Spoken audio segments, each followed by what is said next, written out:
7 people have died this year in deadly shootings in Davenport, ranging from 16 to 44 years old. Tonight, Jenna Webster explains the research 2 Quad Cities groups are doing to learn about gun violence and how it will shape future prevention efforts. It's a story you'll only see here on News 8. And now to a developing story in Davenport where police are investigating a deadly shooting. Police say a 20-year-old man is dead and 2 others are hurt.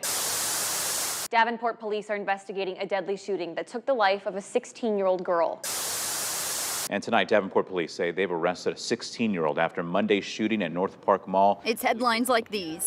Davenport is working to prevent. So my reaction to that is what services and programs are needed further in the community that we can implement. And so that's what we go back to the drawing board and work on. Back in January 2023, Family Resources received a grant in support of the city's group violence intervention. It partnered with St. Ambrose University to research topics such as why people turn to gun violence and how they can prevent it.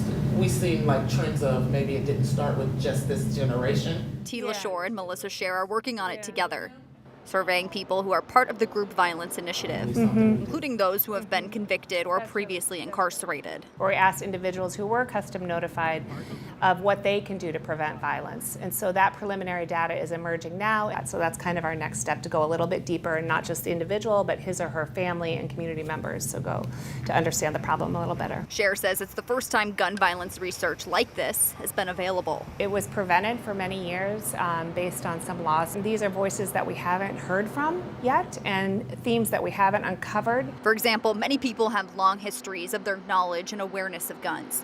The reasons vary. It could even have been a hunting gun. What we've learned is that, people want support. They want to know about the programming and services. So that's why outreach is so important. Really interesting themes that are emerging are kind of a link between the focus on prevention at the systems level, so with police departments and with education, a lot of things about schools and prevention, about gun violence in schools came up as priorities, but also about the voices of the community, about them being part of the solution and them being actors in reducing the level of violence. Or sometimes they just want you to walk beside them as they go through this journey of life and really find the supports that they need in order to be empowered, and so we do that.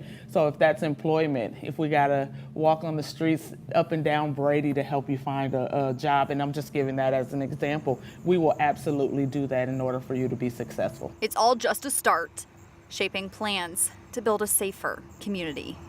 In Davenport, Jenna Webster, WQAD News 8. And Davenport police say GVI has reached out to 154 people since the program began in May of 2022. Of those people, 19 or 12% have reoffended with a firearm.